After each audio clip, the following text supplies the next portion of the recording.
जय हिंद प्यारे साथियों। उत्कर्ष एकेडमी खिलचीपुर के ऑनलाइन प्लेटफॉर्म में आप सभी का स्वागत है। प्यारे दोस्तों, एसएससी जीडी 2022-23 का एग्जाम बहुत ज्यादा नजदीक आ चुका है। इसके लिए हमारी जो टॉप अति महत्वपूर्ण प्रश्नों की सीरीज चल रही थी साथियों, इसका आज हम लोग 29वां पार्ट पढ़ेंगे। प्यारे दोस्तों, यकीन मानिएगा ये सीरीज आपको एग्जाम में बहुत ज्यादा फायदा पहुंचाने वाली है। और प्रतिदिन यदि इस सीरीज को पूरा आप लोग देखते, मात्र 20 मिनट आपको प्रतिदिन ईमानदारी से निकालना है एग्जाम के अंदर, 100% यकीन मानिएगा कि आपका जीके का क्वेश्चन गलत नहीं होगा। तो प्यारे साथियों, देर ना करते हुए चलते हैं आज के मोटिवेशन की ओर। तो प्यारे साथियों, आज का मोटिवेशन देख लेते हैं। चलता हूं पथ पर, चलने में माहिर बन जाऊंगा, या तो मंजिल मिल जाएगी या अच्छा मुसाफिर बन जाऊंगा। प्यारे साथियों, यदि आप पूरी ईमानदारी और शिद्दत के साथ मेहनत कर रहे हैं तो आपकी मेहनत कभी भी बेकार नहीं जाएगी। 100% या तो आपको सफलता मिल जाएगी प्यारे साथियों, या एक ऐसा मुकाम हासिल करोगे जो आपको पूरी लाइफ साथ देगा। तो प्यारे साथियों, चलते इसी मोटिवेशन के साथ आज के पहले क्वेश्चन की ओर। और यदि दोस्तों आपको वीडियो अच्छा लगता है तो वीडियो को प्रॉपर लाइक शेयर जरूर किया करें। और चैनल को यदि सब्सक्राइब नहीं किया तो जरूर सब्सक्राइब कर ले, इससे हमारे आगे आने वाले सभी वीडियो का नोटिफिकेशन आपको मिल सके। तो बढ़ते हैं दोस्तों, आज का पहला प्रश्न। डेविड वार्नर किस देश के लिए क्रिकेट खेलते हैं? डेविड वार्नर दोस्तों आपको अच्छे से पता है, क्रिकेट के खिलाड़ी हैं।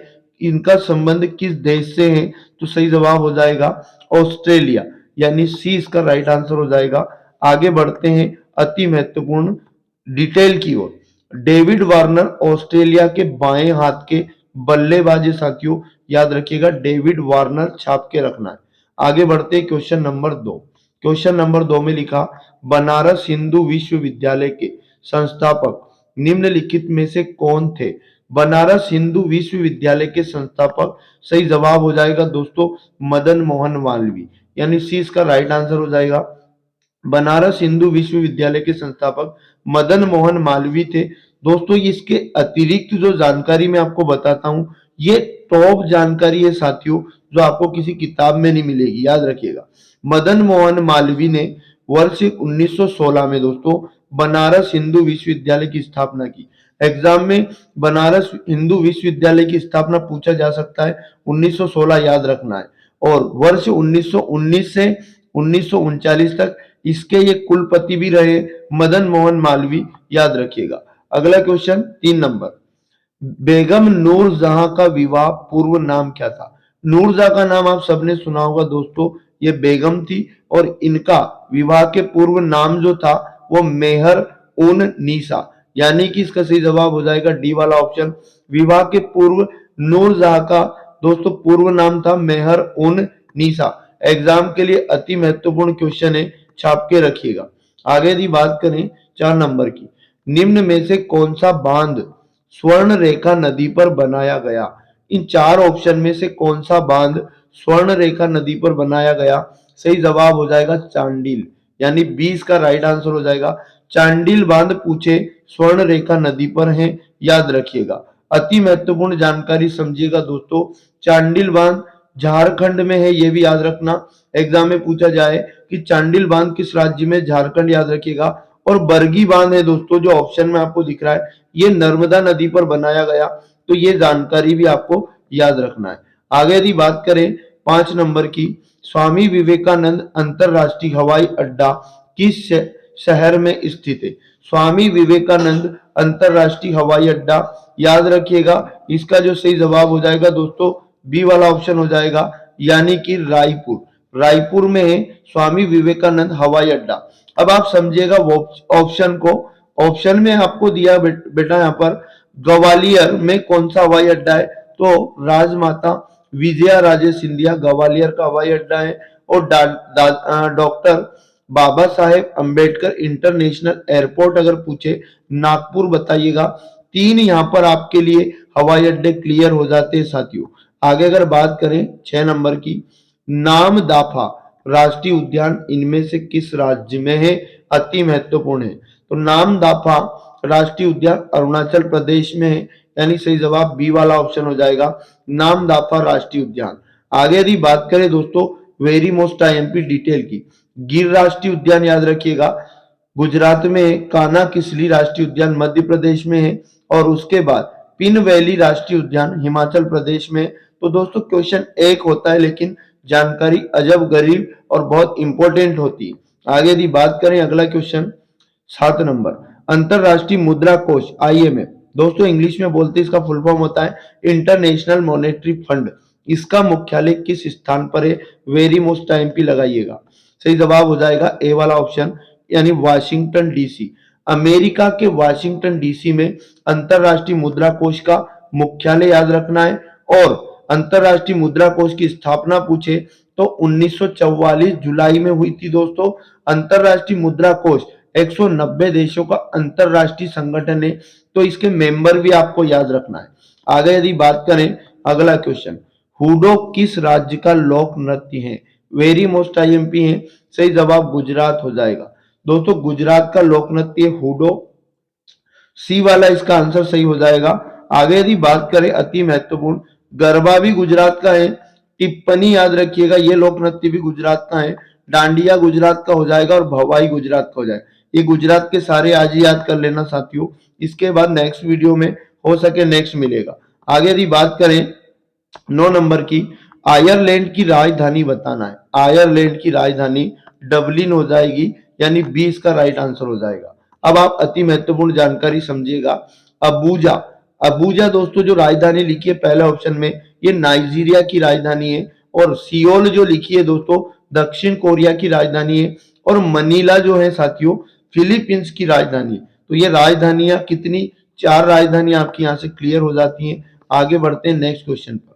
10वां क्वेश्चन, कौन सी रेखा पाकिस्तान और अफगानिस्तान को अलग करती है? एग्जाम के अंदर आग लगा देगा दोस्तों क्वेश्चन, याद रखिएगा।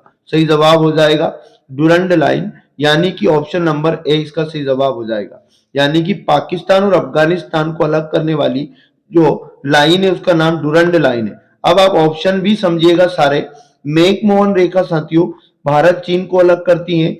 और 17वीं समांतर रेखा उत्तरी वियतनाम तथा दक्षिणी वियतनाम के बीच में स्थित है। और रेड क्लिफ रेखा तो दोस्तों भारत और नल्ला पाकिस्तान इसके बीच स्थित है। आगे बढ़ जाते हैं नेक्स्ट क्वेश्चन 11 नंबर। 11वां क्वेश्चन में याद रखिएगा, पखुई वन्य जीव अभ्यारण्य भारत के निम्नलिखित में से किस राज्य में है? पखुई, दोस्तों पखुई याद रखिएगा वन्य जीव अभ्यारण्य, सही जवाब हो जाएगा अरुणाचल प्रदेश। पखुई वन्य जीव अभ्यारण्य अरुणाचल प्रदेश में है, सी वाला राइट आंसर हो जाएगा। अब आगे अगला क्वेश्चन हम देखें, वेरी मोस्ट IMP है साथियों, अति महत्वपूर्ण, स्टार लगाइएगा अगले क्वेश्चन में स्टार। 2011 की जनगणना के अनुसार भारत में साक्षरता दर बताना है। 2011 की जनगणना के अनुसार भारत में जो साक्षरता दर थी 74.04%, यानी कि ए इसका राइट आंसर हो जाएगा। अब आप वेरी मोस्ट टाइम की जानकारी समझिएगा दोस्तों, मैं आपको बता दूं 2011 की जनगणना के अनुसार भारत में 74.04% लोग साक्षर थे। और पुरुषों की साक्षरता दर अगर पूछे तो 82.14% बताना। और महिलाओं की साक्षरता दर अगर पूछ ले अलग से तो 65.46% बताना। अति महत्वपूर्ण जानकारी है, छाप के रखिएगा। आगे बात करते हैं अगला क्वेश्चन 13 नंबर, निम्नलिखित में से कौन सा स्मारक खिलजी राजवंश द्वारा बनाया गया था? खिलजी राजवंश के द्वारा बनाया गया स्मारक यहाँ पर बताना है। सही जवाब हो जाएगा अलाई दरवाजा, सी इसका राइट आंसर हो जाएगा। यानी कि अलाई दरवाजा का निर्माण खिलजी राजवंश के द्वारा करवाया गया था। और अलाई दरवाजा अलाउद्दीन खिलजी ने बनवाया था साथियों, उसका नाम भी याद रखना अलाउद्दीन खिलजी। आगे यदि बात करें अगला क्वेश्चन 14 नंबर, निम्नलिखित में से किस पुस्तक के लेखक शशि थरूर नहीं है? अब यह क्वेश्चन अति महत्वपूर्ण है, समझिएगा। एक ऑप्शन ऐसा है जिसमें शशि थरूर द्वारा बुक नहीं लिखी गई है। तो तीन बुकें ऐसी है दोस्तों जो शशि थरूर के द्वारा लिखी गई है, इसलिए क्वेश्चन वेरी मोस्ट IMP हो जाएगा। सही जवाब हो जाएगा दोस्तों मेकिंग इंडिया ऑसम 2015, यानी ये बुक दोस्तों शशि थरूर की नहीं है। तो हम बात कर लेते हैं फिर ये बुक है किसकी। तो याद रखिएगा इस बुक मेकिंग इंडिया ऑसम नामक ये जो पुस्तक है दोस्तों चेतन भगत की है, ये याद रखना। चेतन भगत का याद हुआ। Making India awesome. और जो 3 ऑप्शन और एक्स्ट्रा बचे हैं ये आप मुझे कमेंट करके बताइएगा। और शशि थरूर की हैं, एक बार इन तीनों को लिखकर कमेंट करिएगा दोस्तों, विश्वास दिला रहा हूं याद हो जाएंगे। आगे बढ़ते हैं नेक्स्ट क्वेश्चन पर। अगला क्वेश्चन 15 नंबर, निम्नलिखित में से अंतिम मुगल सम्राट कौन था? स्टार क्वेश्चन है दोस्तों, मुगल सम्राट बताना है। सही जवाब डी वाला ऑप्शन हो जाएगा, बहादुर शाह द्वितीय। यानी दोस्तों बहादुर शाह द्वितीय जो था अंतिम मुगल सम्राट था। डी वाला सही जवाब हो जाएगा। आगे समझिएगा, मुगल साम्राज्य 1526 ईस्वी में शुरू हुआ था, ये जानकारी भी याद रखना। और मुगल वंश का पहला शासक पूछ ले या संस्थापक पूछ ले, बाबर बताइएगा साथियों, बाबर। आगे यदि बात करें अगला 16 नंबर, 16 नंबर में लिखा निम्नलिखित में से कौन एक हॉकी खिलाड़ी नहीं है? मतलब जो 4 ऑप्शन दिए गए इनमें से 3 तो हॉकी के खिलाड़ी हैं, एक कौन सा खिलाड़ी है जो हॉकी का नहीं है? सही जवाब हो जाएगा मनु भाकर, यानी सी राइट आंसर हो जाएगा। बाकी पहले ऑप्शन में आकाशदीप सिंह, ये भी हॉकी के खिलाड़ी है। अजीत सिंह हॉकी के खिलाड़ी है। दीपिका ठाकुर हॉकी की खिलाड़ी है। तो मनु भाकर का संबंध हॉकी से नहीं है, मनु भाकर का संबंध है साथियों निशानेबाजी से। निशानेबाजी याद रखना, मनु भाकर का संबंध है।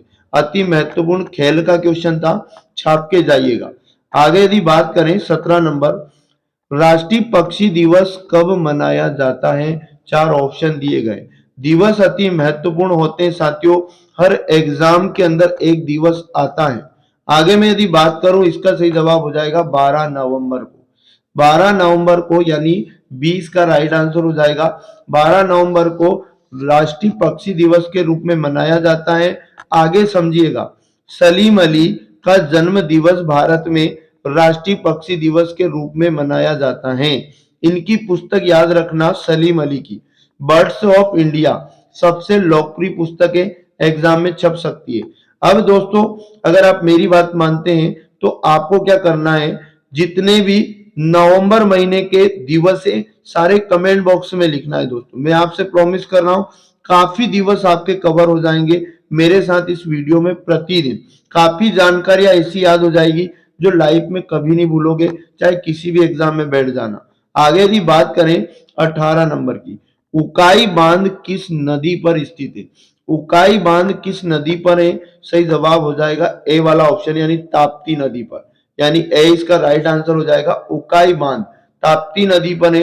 अब आप अति महत्वपूर्ण जानकारी समझिएगा, उकाई बांध को वल्लभ सागर बांध के नाम से भी जाना जाता है। एग्जाम में वल्लभ सागर आए या उकाई बांध आए, याद रखिएगा ताप्ती नदी। और यह ताप्ती नदी पर स्थित है।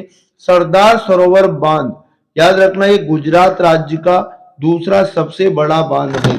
सरदार सरोवर बांध का भी आपको नाम याद रखना है। आगे यदि बात करें नेक्स्ट, अगले क्वेश्चन की यदि बात करें 19 नंबर, तंजावुर का राजेश्वर मंदिर निम्न में से किस देवता को समर्पित है? तंजावुर में है दोस्तों राजेश्वर मंदिर, किस देवता को समर्पित है? तो भगवान शिव का ये मंदिर है, यानी option number B right answer हो जाएगा। अब आप अति महत्वपूर्ण इस मंदिर से जानकारी समझिएगा, तंजावुर कहें या तंजौर कहें एक ही बात है। राजेश्वर मंदिर है, वृहदेश्वर मंदिर के नाम से भी ये जाना जाता है। और इसका निर्माण याद रखना राज प्रथम ने 1000 ईस्वी में करवाया था। यह तमिलनाडु राज्य में है। तंजावुर या राजराजेश्वर या वृहदेश्वर एक ही बात है प्यारे साथियों, ये तमिलनाडु राज्य में स्थित है। अति महत्वपूर्ण जानकारी थी, छाप के रखिएगा। अब अंतिम और वेरी मोस्ट टाइम भी एग्जाम में छपने वाला क्वेश्चन, स्वयं को दूसरा सिकंदर, सिकंदर ए सानी किसने कहने वाला सुल्तान था? सही जवाब हो जाएगा प्यारे साथियों अलाउद्दीन खिलजी, यानी 20 का राइट आंसर हो जाएगा। अलाउद्दीन खिलजी स्वयं को दूसरा सिकंदर, सिकंदर ए सानी कहने वाला सुल्तान था, याद रखना है। अब आगे वेरी मोस्ट टाइम भी जानकारी समझिएगा, यह खिलजी वंश का सबसे योग्य शासक था अलाउद्दीन खिलजी। इसने यामीन उल खिलाफत नासिरी उल मोमिनीन की उपाधि ग्रहण की थी। कभी एग्जाम में आ सकता है कि ये उपाधि किसने ग्रहण की थी, तो अलाउद्दीन खिलजी बताइएगा। तो ये थे दोस्तों टॉप अति महत्वपूर्ण जो एग्जाम के अंदर धुआं उड़ाएंगे क्वेश्चन। आगे यदि बात करें, प्रतिदिन पूरा वीडियो जरूर देखें दोस्तों। यकीन दिलाता हूं मैं आपको, किसी भी एग्जाम में बैठोगे जीके का पोर्शन काफी मजबूत लेके जाओगे। चैनल को सब्सक्राइब नहीं किया, जरूर कर लें, जिससे सभी वीडियो का नोटिफिकेशन मिलता रहे। और यदि वीडियो को लाइक नहीं किया तो लाइक करें, और मिलेंगे पुनः नेक्स्ट वीडियो में। जय हिंद, जय भारत।